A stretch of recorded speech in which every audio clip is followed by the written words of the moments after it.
ายเข้าในนี่เลยพี่น้องเห็นบ่วัดป่าภูทองหนองคำแสน1 กิโลเมตรพี่น้องเข้าไปนี่สวยงามเลื่อมป้าบเลยพุ่นบ่เป็นคำเลื่อมพี่น้องเอ้ยประติมากรรมและผู้ที่จะออกแบบพันธาสีแบบคำและสีแดงปากใจวายหนองคำแสนดินแดนศักดิ์สิทธิ์พุ่นเนี่ยหนองคำแสนสบายดียินดีต้อนรับเข้าสู่ช่อง YouTube สวรรค์บรรดาพี่น้องพบกันเส้นเก่าเส้นเคยเมื่อนี้ข้าพเจ้าจะนำพาท่านผู้ชมไปรับชมสถานที่ศักดิ์สิทธิ์ซึ่งเป็นความเชื่อของส่วนบุคคลนั่นก็คือวัดป่าภูทองหนองคำแสนที่ขึ้นกับบ้านสีฐานใต้เมืองหาดไซฟองนครหลวงวิจันทร์พี่น้องตอนนี้ข้าพเจ้ายืนอยู่แคมทางถนนนี่แหละทางมาทางบ้านห้อมพี่น้องนี่คือทางเส้นนี้ก็จะไปทางใจกลางนครหลวงวิจันทร์ก็คือไปฮอดทางตลาดซานี้ประมาณ20 กิโลนี่ที่ถนนมาทางบ้านห้อมเด้นี่ท่านผู้ชมเห็นนี่ก็จะเป็นบ้านสีฐานใต้มหาไซฟองนครหลวงวิจันทร์ในส่วนนี้ก็จะออกไปซอดพระสีฐานใต้พุ่นพี่น้องนี่ก็ถือว่าท่านผู้ชมเห็นทางเข้านี่เป็นวัดป่าภูทองหนองคำแสนที่ขึ้นกับบ้านสีฐานใต้เมืองหาดไซฟองนครหลวงวิจันทร์ใช้เวลาว่างๆพี่น้องตอนนี้ก็เวลา 12 โมงของวันที่24 เดือน 3 ปี 2016พี่น้องไปเข้าไปรับชมเบื้องในพร้อมกันในปี 2016ข้าพเจ้าก็ยังบ่ทันได้เคยมาจักเทื่อพี่น้องข่าวมาว่ามีการปรับปรุงอัปเดตหลายเท่าอยู่ภายในวัดดังกล่าวและก็จะมีผู้คนไปรับชมหลายพอปานใดไปรับชมเบื้องในพร้อมกันพี่น้องไปนี่ก็ถือว่าในท่ามกลางบรรยากาศช่วงน้ำมันแพงก็เฮ็ดให้รถนี่ก็บ่ได้เล่นหลายคนใดพี่น้องต้องมาแบบความจำเป็นนี่ถ้าผสมเข้ามานี่ก็จะเห็นป้ายเข้าในนี่เลยพี่น้องเห็นบ่วัดป่าภูทองหนองคำแสน1 กิโลเมตรพี่น้องเข้าไปนี่จะมีป้ายต่างๆอยู่ในนี้จะเป็นข้าวปุ้นอื่นๆในทางไปทุ่งสีอำพรอยู่ในนี้ไปเข้าไปในเส้นทางเข้ามานี่ก็ได้มีการปรับปรุงจากทางดินแดงมาเป็นทางคอนกรีตก็เกือบได้3 ปีแล้วแต่พี่น้อง2-3 ปีแล้วมันจะมาได้สะดวกบ่ได้ยากบ่อยเข้าคาอย่างพี่น้องอ้อมหอบต่างๆนี่ก็จะเป็นมีนี่บ้านคนอยู่เต็มหมดละอีกหนึ่งบรรยากาศที่ทีมงานช่องสวรรค์บรรณาจะนำพาท่านผู้ชมไปรับชมสถานที่สักการะบูชาหรือว่าสถานที่ศักดิ์สิทธิ์ซึ่งเป็นความเชื่อของส่วนพิสูจน์พี่น้องก็ถือว่าบ่ได้เชื่อตายตัวแล้วแต่บุคคลนานาจิตตังพี่น้องเข้ามานี่ก็จะมีต้นโพนี่ต้นบักใหญ่พี่น้องอยู่ทางเข้านี่ถือว่าไปเรื่อยๆพี่น้อง1 กิโลเมตรจุดพิเศษแถวประชาชนที่ดำรงชีวิตอยู่เขตทางเมืองหาดไซฟองโดยเฉพาะเป็นบ้านห้อมสีฐานใต้นี่ลักๆก็เป็นค้าขายแล้วก็ปลูกฝังเลี้ยงสัตว์พี่น้องก็ถือว่านอกจากนั้นก็ยังมีบางครอบครัวได้เฮ็ดนาแซงนาปีถือว่าเป็นเขตปลูกฝังหลายพี่น้องเป็นพักต่างๆเลยว่าโอ้ทางบ้านห้อมทาง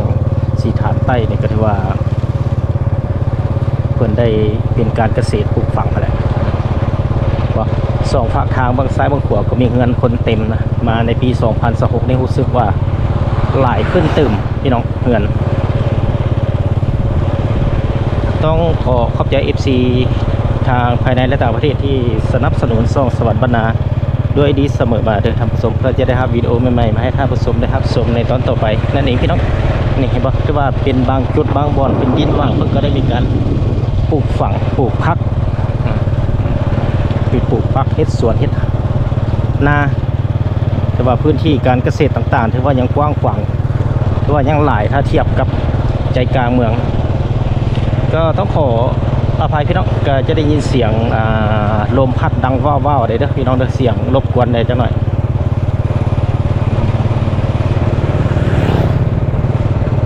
ในจุดนี้ก็จะเป็นทุ่งนาเนี่ยสังเกตสวยงาม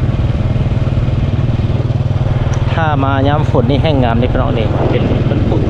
ลูกพักนะส่วนใหญ่จะเป็นผักบุ้งผักกาดประมาณนี้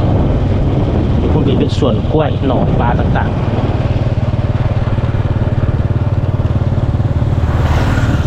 เงินคนเต็มเลยพี่น้องแต่จริงวัดป่าภูทองหนองคำแสนข้าพเจ้าก็มาพูดตั้งแต่พอละเกือบจะได้6 เดือนกว่าแล้วพี่น้องข้าพเจ้ามาตั้งแต่เดือน7โอ้ พอดีได้8 เดือนแล้วพี่น้องในตอนนั้นก็ถือว่าบางจุดบางบ่อนอยู่ในวัดนั้นเพิ่นก็ยังได้มีการปรับปรุงตัวแปลงแต่ว่าในปี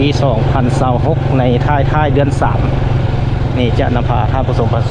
ว่าจะมีการอัปเดตปรับปรุงตัวแปลงในแล้วพี่น้อง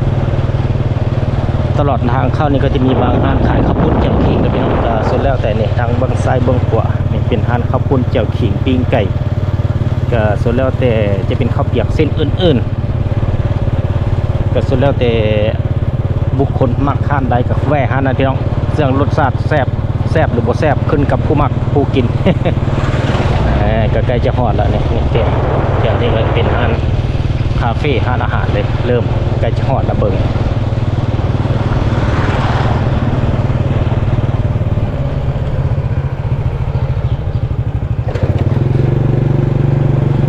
เจ้านี้ก็ใกล้จะฮอดโอ้ส่วนหลักเพชรพี่น้องเอ้ยใกล้จะฮอดละมาสังเกตเบิ่งเห็นต้นโพอ้อมอยู่หั่นหลายๆคือซีเมนต์หั่นละโอ้แม่นแล้วนี่เห็นบ่พี่น้องแกที่ว่านี่จะเป็นวัดเป็นหอพระเจ้าอยู่ในจุดนั้นนี่จะเป็นหนองคำแสนที่เห็นกว้างๆอยู่นั้นไปซอกหาบ่อนฝากรถก่อนถึงจะเข้าไปเบื้องไหนว่าจะเป็น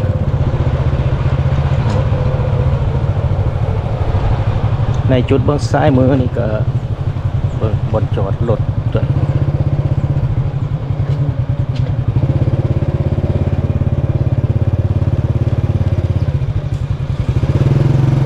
ทางเบื้องซ้ายนี่ก็จะมีบ่อนขายประเภทดอกไม้พี่น้องดอกไม้หมักเบงทุกเกียนบุษาก็สามารถมาซื้ออยู่ในเบื้องนอกนี่ได้เอารถไปไว้ของดิจิทัลก่อน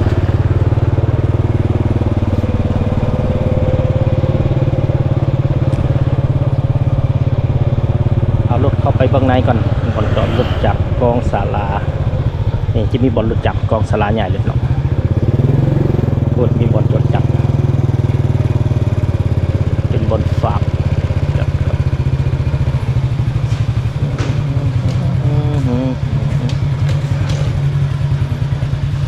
นี่ไว้กองศาลาเลยพี่น้องเลยรถจักรฝากรถก่อนเอาปีก่อน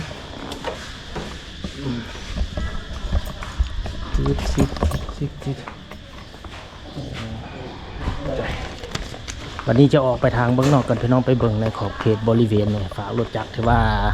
อยู่ในนี่ถือว่าเป็น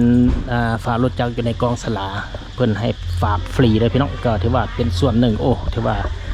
การจัดตั้งเท่าแก่ในโฮมอยู่ภายในวัดนี่เพื่อนก็ได้เฮ็ดบุญอะไรวะซะ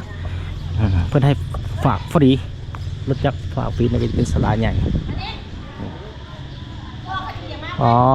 สวยงามพี่น้องเลยข้าพเจ้ามาแต่ละเทื่อนี่ก็บ่ได้ขึ้นถึงบึงเลยมื้อนี้อาจจะได้ขึ้นถึง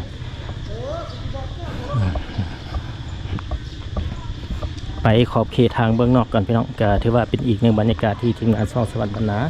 ได้นำเอาภาพบรรยากาศอยู่ที่วัดป่าโพทองหนองคำแสนนี่ในจุดนี้ก็จะมีผู้คนขายหมักเบงเห็นปะก็เพียบพี่น้องอยู่ทางเบื้องข้างเลยจะมีทางเบื้องข้างบางนี้ก็จะมีขายหมักเบงก็ที่ว่าการแล้วแต่ความสะดวกของบุคคลที่ว่าจะซื้อมาแต่นอกหรือว่ามาซื้ออยู่ในจุดนี้ก็ได้พี่น้องก็คนเกียมเป็นที่สำคัญบัดนี้จะเข้าไปทางเบื้องไหน จะออกไปทางเบื้องนี้ก่อนพี่น้องหลังจากนั้นจะโค้งไปบนพุ่นบนมีพญานาคอู้สวยงามพี่น้องบนเฮ็ดออกมาจากหนองคำแสนจะเลาะไปทางเบื้องนี้ต้องขอขอบใจ FC ทางภายในและต่างประเทศที่สนับสนุนซ่องสวรรค์บรรณาโดยดีเสมอมาเด้อท่านผู้ชมเพื่อจะได้รับวิดีโอใหม่ๆมาให้ท่านผู้ชมได้รับชมในตอนต่อไปพี่น้องนี่จะพาท่านผู้ชมไปเบื้องจุดนั้นก่อนบนมีสิมพี่น้องมาในปีกายเพื่อนกันได้มีการรับเปลี่ยนหลังคามาปีนี้2016สำเร็จแล้ว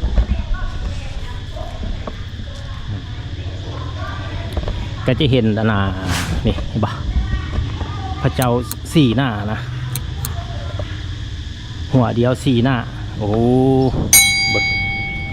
ที่จริงแล้วเป็นอย่างเราก็ซื่ออย่างเราก็ ถ้าโบฮูก็ต้องขออภัยศรัทธาที่เป็นศรัทธาของครอบครัวพี่น้องเพื่อนโบได้เขียนใส่แม่นพระเจ้าอย่างน้อพระกัน เอาถือว่าเป็นพระเจ้าสีหน้าแล้วก็แล้วกันพี่น้อง ถ้าโบต้องขอโทษขออาภัยในส่วนทางบนนี้ก็จะเป็นจุดหนึ่งที่ว่าเป็น10อยู่นี่จะเป็น10บ่ตอนนั่นท่านมาในปี2025เพิ่นกำลังมุงหลังคาเลยพี่น้องอู้งามขนาดเลยพี่น้องเอ้ยเป็นแบบป้านหลมเพิ่นใส่เป็นแบบหัวพัฒนาพญานาคเรียนทราบลาบเป็นเอกลักษณ์สีไม้ลายมือของนักประติมากรรมของคนลาวพี่น้องนี่จะเป็นหัวพญานาคสลับซับซ้อนสวยงามอีหลีมาฮับชมฮับเบิ่งได้พี่น้องมาวัดป่าโพท้องหนองคำแสนที่ขึ้นกับบ้านสีฐานใต้เมืองหาดไซฟอนนครหลวงวิจันทร์นั่นเองพี่น้องในส่วนอื่นๆมาเกตพันธุ์สวยงามเลื่อมป้าบเลยพุ่นบ่เป็นคำเลื่อมพี่น้องเอ้ยสาธุผู้ข้าก็ได้มีโอกาสเป็นมุตตาที่ได้มาเห็นเกตเลื่อมบนทาสีใหม่นะพี่น้องนี่ทาสีใหม่นี่จะเป็นกิจสำเร็จรูปมาเพิ่นกระติดใส่เนี่ยสวยงามตา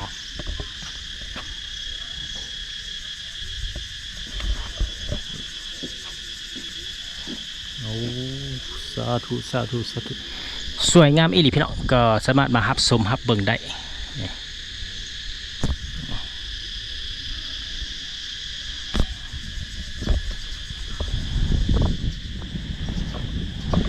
ก็ถือว่าในจุดส่วนอื่น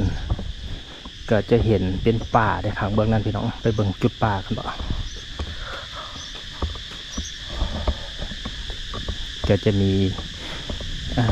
ทางออกเลยพี่น้องเบื้องนี้ก็ถือว่าเป็นอีกอย่างที่นำพาท่านผู้ชมมารับชมพี่น้องวัดป่าโพท้องหนองคำแสนที่ขึ้นกับบ้านสีฐานใต้เมืองหาดไซฟองนครหลวงวิจันทร์ในจุดนั้นก็จะเป็นป่าต้นโพแล้วก็มีพระพุทธรูปพระพุทธเจ้าอยู่ในจุดนั้นพวกนี้เป็นทางออกพี่น้อง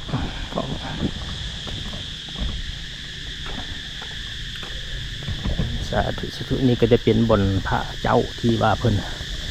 ปฏิสังขรณ์มาอยู่ในจุดนี้เขาก็ธรรมะมาจุดธูปจุดเทียนสักกะลุละปุษาจะมีพระรูปเก่าเขาสามารถมาจุดธูปจุดเทียนได้พี่น้องในจุดนี้สาธุพวกเขาก็ได้มาเห็นอีกครั้งพี่น้องในปี2026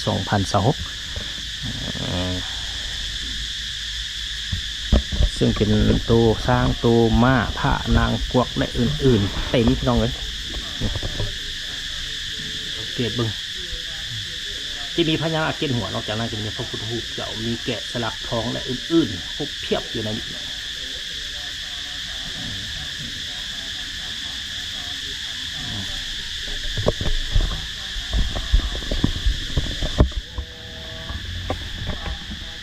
นี่จะสามารถมาจุดธูปจุดเทียนสักการะบูชาซึ่งเป็นความเชื่อของส่วนบุคคลพี่น้องที่ได้มาเฮ็ดบุญเฮ็ดทานครั้งหนึ่งที่ได้เข้าวัดเข้าวาหรือว่ามาเฮ็ดบุญว่าซะบาดนี้จะกลับไปพูดพี่น้องกลับไปในโซนบางนั้นโซนที่เพื่อนก็พญานาคออกมาจากหนองคำแสนไปจะเป็นแบบไหนคอยชมคอยเบิ่งพร้อมๆกันพี่น้องโอ้ถือว่าเมื่อนี้ก็เป็นวันที่24 เดือน 3 2026ท่ามกลางบรรยากาศนี่ก็ถือว่าฮ้อนเลยพี่น้องเลยกว่า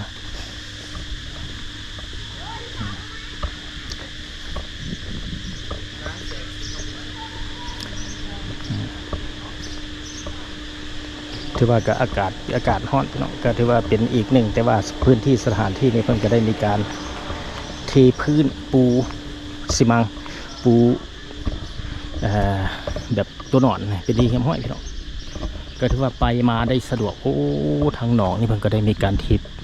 คอนกรีตออมเลยพี่น้องอีกจักน้อยกับมาสุดละมาตอนนั้นยังบ่ทันได้เฮ็ดอย่างนี่มาปีนี้คือถือว่ามีการก่อสร้างนี่เพิ่นก็อาศัยแหงศรัทธาพอออกไม่ออกส่วนบุคคล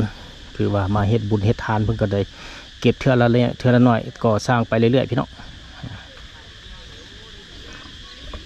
ก็ที่ว่ามันเป็นบางมือแต่พี่น้องมีบางมือก็มีคนมาหลายบางมือก็บ่มีคนมานี่คือตอนนี้ก็เวลา12 โมงวันที่12 โมงกว่าวันที่24 เดือน 3 2026กับผู้คนก็บ่ได้หลายปานใดพี่น้องเป็นบางมือก็หลายแท้ๆ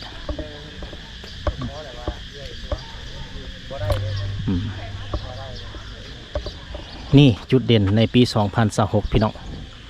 เพิ่นก็ได้ตกแต่งเดินปลูกหญ้าอยู่ในจุดนี้โอ้ปุดฮอดแล้ว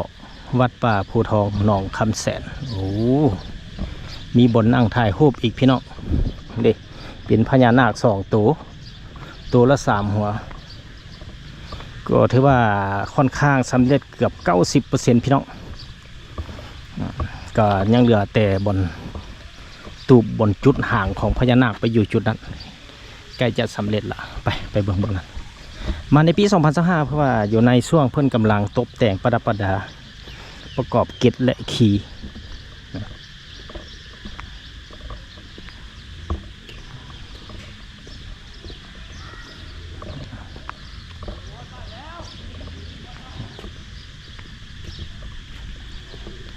โอ้ถือว่าทาสีสำเร็จพี่น้องเลยยอมหับสีมือสร้างแท้ๆสวยงาม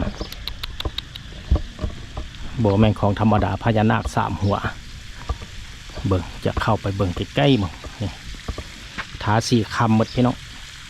ก็แล้วแต่การออกแบบของนักประติมากรรมและผู้ที่จะออกแบบเพิ่นทาสีแบบคำและสีแดงปากใจวาย2 ตัวบักใหญ่เป็นบนทางเข้านี่เลยเนี่ยฝุ่นยังไม่ไหมพี่น้องเลยสาธุผู้ข้าก็ได้มาเห็นอีกครั้งพี่น้องเอ้ยสะออนสีไม้ลายมือของคนลาวพี่น้องเอ้ยที่ได้สร้างพญานาคอยู่ในจุดนี้แนมเข้าไปก็จะเป็น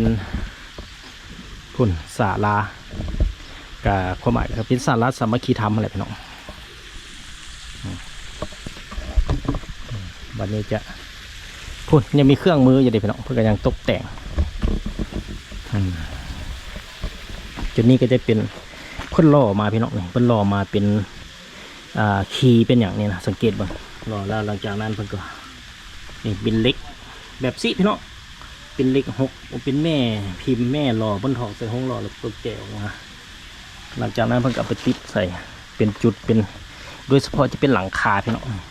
บนปั้นล้มเลยตัวนี้นะได้เห็นกับตายังมีเครื่องมืออยู่พี่น้องโอ้ห่างเพื่อจะเห็นห่างกอดเกี่ยวอยู่ในจุดนี้โอ้เพิ่นเอาแพรปกไว้เพราะว่ายังอยู่ในส่วนถึงเพิ่นยังมีการก่อสร้างมุงด้วยดินขอนี่ยังบ่ทันสำเร็จอยู่ในช่วงการก่อสร้างของสร้างนั่นเองเพิ่นก็ได้เอาผ้าปกไว้สรุปรวมแล้วพญานาค2 ตัวที่เพื่อนก่อสร้างมานี่คือว่าเป็นที่สำเร็จเรียบร้อยพี่น้องมาสังเกตบ่สวยงามเบิ้งย่างไปชุดทางท้ายแล้วก็จะได้โค้งกลับโอ้ถ้าแบบสีคำมันเลยกับงามพี่น้องคือว่าในปี2026ได้มีการปรับปรุงหลายเท่าเลยทีเดียวพี่น้องเอ้ยในส่วนเบื้องทางนี้ก็จะเป็นบ่อนพ่นปู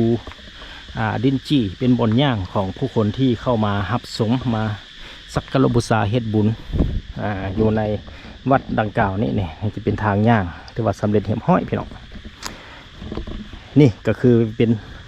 หนองคำแสนที่ท่านผู้ชมเห็นกว้างอยู่ในจุดนี้เห็นไหมเป็นหนองคำแสนโดยรวมจะเป็นมีดอกบัวใบบัวและต้นหญ้าอื่นๆพี่น้องนี่ก็ถือว่าเป็นหนองคำแสนเด้อพี่น้องเด้อนี่ปุ่นจุดนั้นก็จะเห็นแนมเข้าไปบนเป็นป่าไม่อ้อนะพี่น้องอยู่พุ่นในส่วนเบื้องโค้งไปพุ่นก็จะเป็นเฮือนของประชาชนประชาชนอ้อมหอบอยู่ในบริเวณอ้อมหนองคำแสนห่างพญานาคทุกภายหลังก่อสร้างสำเร็จนี่ถือว่าสวยงามอีหลีเลยพี่น้องเลยสังเกตเบิ่งไหม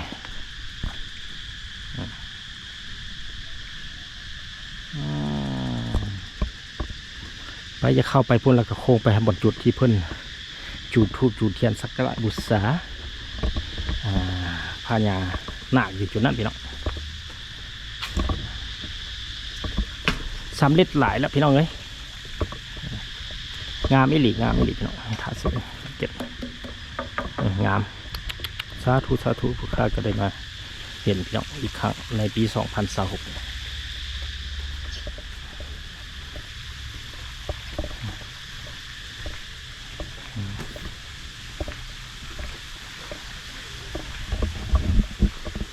ในส่วนเบื้องต้นก็เป็นศาลาสามัคคีธรรมก็มีผู้คนก็ได้ไปสักการะบูชาเฮ็ดบุญให้ทานอยู่ในจุดนั้นไปมัดแขน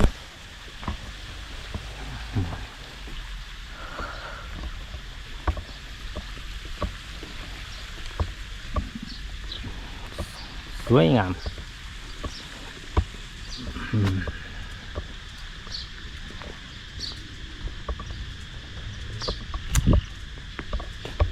นี่ก็จะเป็นกะโหลเป็นกะโหลที่ได้มาจากเฮ็ดบุญหรือว่าโมทนาทานของ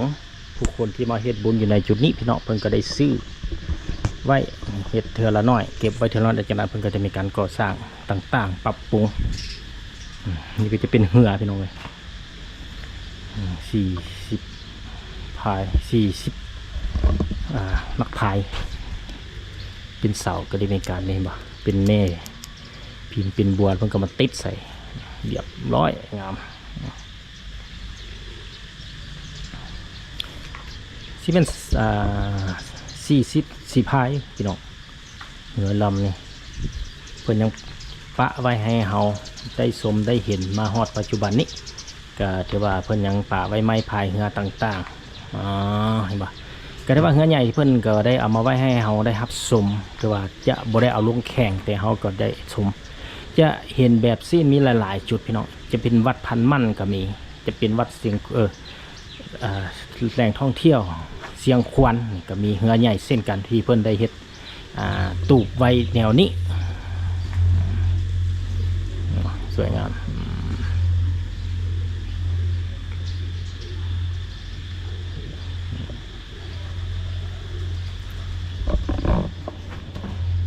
นั่นก็จะเป็นเหือพี่น้อง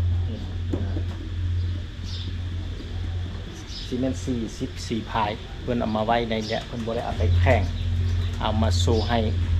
เราได้เห็นอยู่ในปัจจุบันนี้เนาะคือว่ายังไม่ที่แน่นหนาแต่ตะกี้เนี่ยอยู่นี่เด้อวัดป่าปูทองหนองคำแสนอีกเนาะมีไม้พายเรียบร้อยมาหับสมได้เป็นเหือเก่าเหือแก่ที่มันไว้เนี่ยวันนี้จะไปเบิ่งจุดที่เพื่อนเกลือป่ามีปลาหลายบ่เบิ่งก่อนนี่จุดนี้โอ้เพิ่นก็ได้ตกแต่งแล้วพี่น้องเอ้ยเพิ่นก็ได้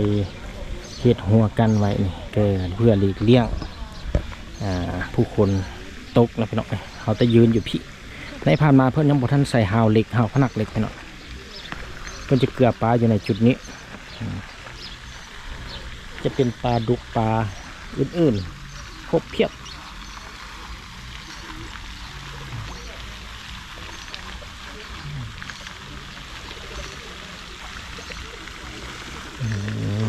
นกกระหลายแท้ๆจะเป็นนกกังแกนกจอกอะไรอื่นๆ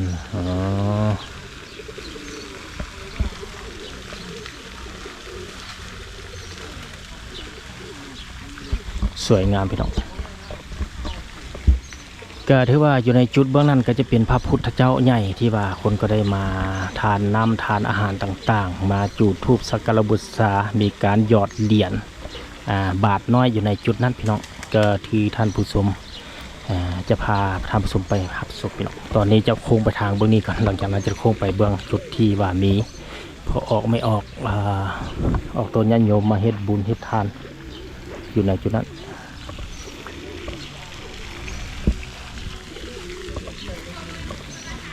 มาฮอดจุดนี้แล้วก็จะเห็นมีป้ายเด้อพี่น้องเด้อนี่ก็จะเป็นป้ายเก่าที่ว่าเพิ่นได้เฮ็ดไว้แต่ด้นแล้วพี่น้องส่วนที่ป้ายที่เห็นเบื้องต้นของวิดีโอนั้นก็จะเป็นป้ายที่เพิ่นก่อสร้างใหม่คือซีเมนต์ในท้ายปี2025ผ่านมาฮะยังใหม่ๆมัด ส่วนป้ายที่ท่านผู้ชมเห็นอยู่นี่เพิ่นก็ได้เฮ็ดไว้แต่ดนละพี่น้องก็ไผมาโกมาถ่ายรูป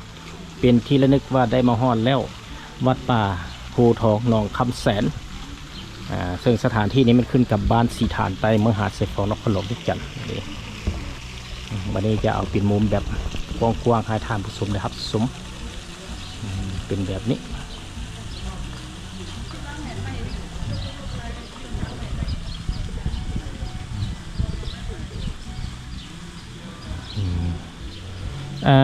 คนก็บ่หลายปันใดพี่น้องถ้าเป็นมืออาจจะเป็นมือบุญก็แล้วแต่ได้ถ้าฮอดมือบุญบ่หรือว่า8 ค่ำ15 ค่ำเนี่ยคนจะหลายกว่านี้เต็มพี่น้องเลยวัดป่าภูทองหนองคำแสน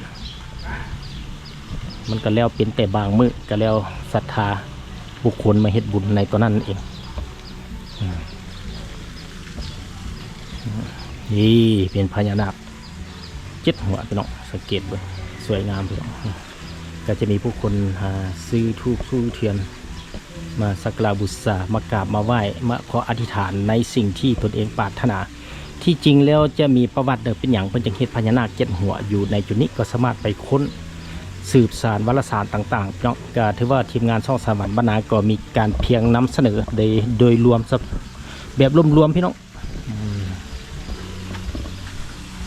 นี่ก็จะเป็นจุดธูปเทียนบูชาอธิษฐาน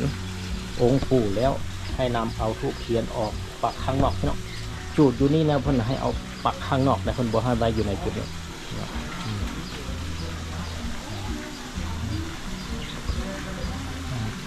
สวยงาม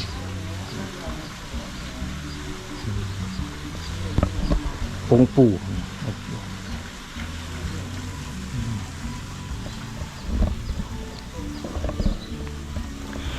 นี่ก็จะเป็นคาถาพญาศรีสัตนคราชพญาศรีสัตนคาโคนี่ก็จะเป็นพญาศรีสัตนคาโค7 หัวพี่น้องพญาศรีสัตนาพญาศรีสัตนา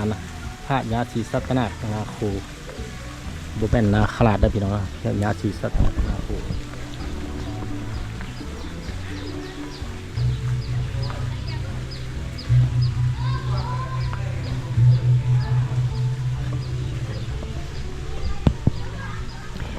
ในส่วนที่ท่านผู้ชมเห็นอยู่นี่ก็จะเป็นขันดอกไม้จะมีรูปลักษณะต่างๆที่ผู้ออกไม่ออกก็ได้ซื้อมาแล้วมากราบมาไหว้สักการะบูชาอธิษฐานในสิ่งที่ตนเองอยากได้พี่น้องการเสร็จแล้วสมปรารถนาของบุคคลเองอันนี้ซึ่งเป็นความเชื่อของส่วนบุคคลที่เข้ามากราบสักการะพญาศรีสัตนคราโคที่วัดป่าภูทองหนองคำแสนที่ขึ้นกับบ้านสีฐานใต้เมืองหาดทรายทองนครหลวงวิจันทร์นี่เนาะเพิ่นก็จะได้มีการกะเกียมนี่เป็นโต๊ะมาไว้กราบไว้อยู่นี่เป็นที่เฮียมห้อยสวยงามพี่น้องโอ้เพิ่นก็ได้มีการอนามัยตลอดเลยพี่น้องเด้อมาสังเกตได้มาฮอดมาถึงก็ได้มาจุดมารูปมาเบิ่งเกตของเพิ่นพี่น้องถือว่าได้เป็นบุญอันสูงส่งที่ได้มาฮอดมาถึงถ้าบ่ตั้งใจมาแท้ก็บ่ได้มาฮอดเลยพี่น้องเด้อเลื่อมปากสาธุสาธุสาธุผู้ข้าก็ได้เป็นบุญตาที่ได้มาเห็นอีกครั้งพี่น้องเป็นลายสีลวดลายกอดเกี้ยวยองอยู่แท่นของดินจีแห่งนี้เป็นก็เป็นสีไม้ลายมือนักปฏิมากรรมของคุณเราอยู่นี่ส่องเข้าไปก็จะเห็นหนองคำแสนอยู่พี่น้องหนองคำแสนดินแดนแห่งศักดิ์สิทธิ์เห็นไหม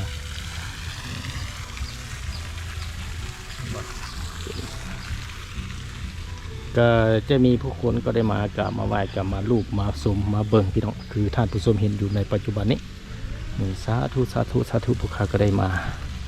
หับชมอีกครั้งพี่น้องในปี2026สุดในส่วนหางพี่น้องเลื่อมนี่มันอย่างไผ่มาไผ่ก็มาลูบเลยพี่น้องลูบเพื่อว่าได้เป็นบุญตามาเห็นรูปเกตเพื่อว่าให้โชคให้ลาบสิ่งที่ตนเองปรารถนาสุดหาง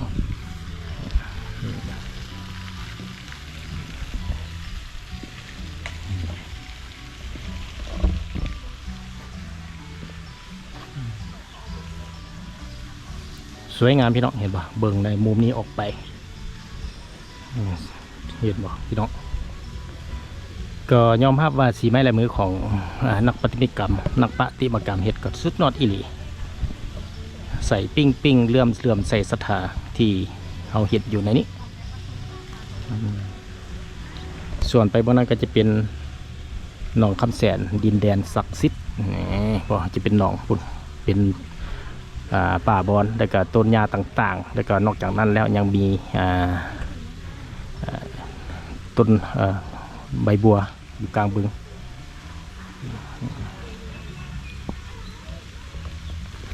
บ้านนี้จะย่างไปทางเมืองนี้พี่น้อง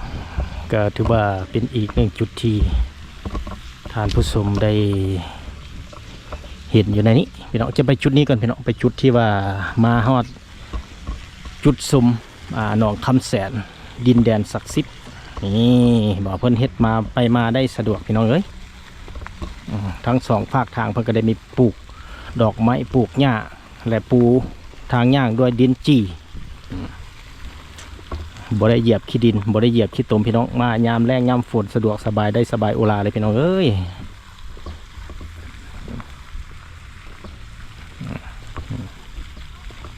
หนองคำแสนดินแดนศักดิ์สิทธิ์คุณเนี่ยดองคำแสนทางนี้แหละบัดนี้จะเอามุมแบบกว้างๆเนี่ยให้ท่านผู้ชมเนี่ยสังเกตแนมเข้าไปสวยงามคุณพระญาศรีสัตนาคนาโคบึกนั้นที่หลายคนฮู้แล้วก็มาจุดธูปสักการะบูชาอธิษฐานอยู่ในนั้นหลังจากนั้นก็เป็นรูปเกศของเพิ่นอยู่พุ่นก็จะเป็นองค์ใหม่ตัวใหม่ที่เพิ่นกำลังก่อสร้างชั้น2ตัวเฮ็ดเป็นขวาข้ามมาฝากเบื้องนี้บอกสังเกตอยู่ในจุดกลางเพิ่นก็ได้เฮ็ดกระท่อมตูบจุดพักระหว่างลำตัวของพญานาคพญาศรีสัตนาคพญาศรีสัตนาคนาโคพญาศรีสัตนาคราชพี่น้องส่วนนาโคจะมี7หัวพี่น้องพญาศรีสัตนาคนาโคส่วน3หัวพญาศรีสัตนาคราชพี่น้องถ้าว่าผิดก็ขอโทษขออภัยพี่น้องไปเบิ่งวารสารขึ้นใหม่ว่าแต่ละองค์แต่ละชื่อมี3หัว1หัว7หัว5หัวนี่จะมีชื่อของเพิ่นนะพี่น้องเด้อ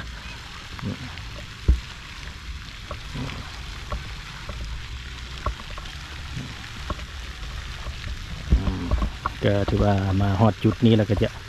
อ้อมไปทางบนนี้ก่อนพี่น้องตอนที่1จะอ้อมไปทางบนนี้ส่วนตอนที่2จะพาท่านผู้ชมไปบนจุดที่ว่าเพิ่นมาทานน้ำเคนน้ำอยู่ทางเบื้อง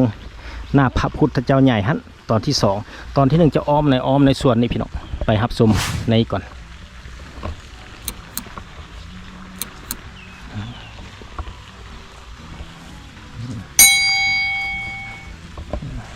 นี่บ่เกิดจะเป็นพระเจ้าทางนี้เป็นไก่พญานาคที่มีพระเจ้าอยู่ในจุดนี้นี่ก็จะเป็นเต่าเป็นงัวเป็นสิงเพื่อนบ่ได้เขียนใส่พี่น้องเลยก็มีที่ไปที่มา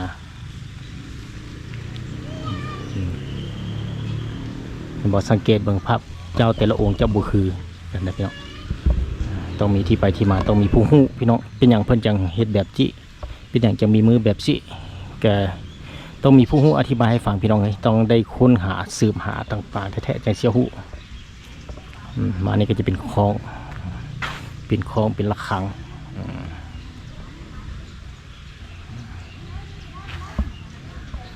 ในส่วนเบื้องนี้ก็จะเป็นจุดโต๊ะต่างที่ห้องฮับพอออกไม่ออกต้นนิยมที่เข้ามาเฮ็ดปูนเฮ็ดฐานอยู่ในจุดนี้นี่ถือว่าสถานที่นี้มือคนมาหลายถือว่าเต็มเลยพี่น้องเด้อมันเป็นบางมือคนหลายจะเป็นมือวันศีล8 ค่ำประมาณนี้พี่น้องคนจะเต็ม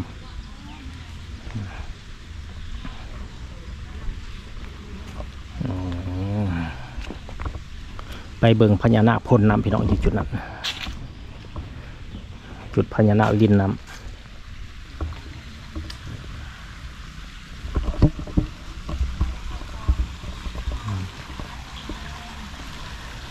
มีพญานาค8 ตัวพี่น้อง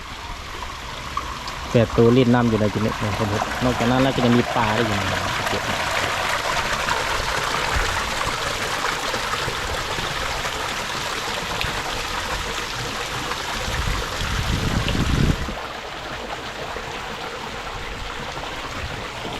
ในรูปนี้เพิ่งจะมีการเลี้ยงปลามีปลาทองในรอยเดียกๆมาพี่น้องเป็นน้ำหมุนเวียนมีพญานาค8 ตัวพ่นน้ำอยู่ในนี้เป็นแบบน้ำอันพุเป็น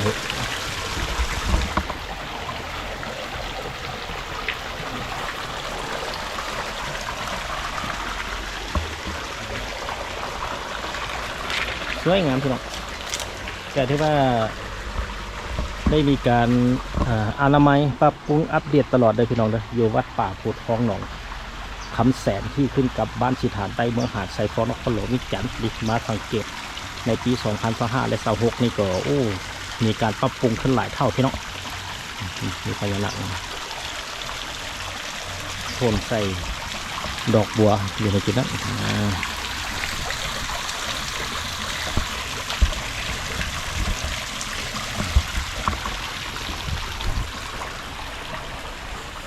บ้านนี้ก็จะไปเบิ่งจุดเนี่ยมีพระพุทธรูปพระเจ้าอยู่ในจุดนี้มีคาถาบูชาคาถาบูชาพญาศรีสัตนคราชทูปหอม9 ดอกนี่ก็จะมีอยู่ในนี้พี่น้องจะเป็นพญาศรีสัตนคราชหัวเดียวเห็นป่ะมันจะมีชื่อของเพิ่น